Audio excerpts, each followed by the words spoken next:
Tingnan nyo naman guys, ang Japan talaga. Yan, tapunan ng basura. Ngayon yung mga nasusunog na basura at saka may mga dampang. Siyempre diba sa atin yung mga tira-tirang pinagkainan, mga yan. Yo gozaimasu.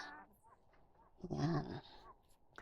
Yan, bawat lugar, bawat skinita meron siya guys.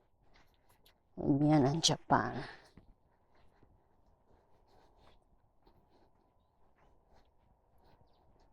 Yan.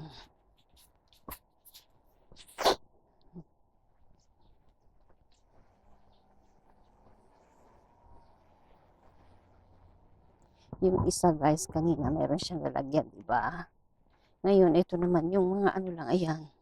Tatakpan lang yan. At saka hindi siya guys, dapat may pangalan.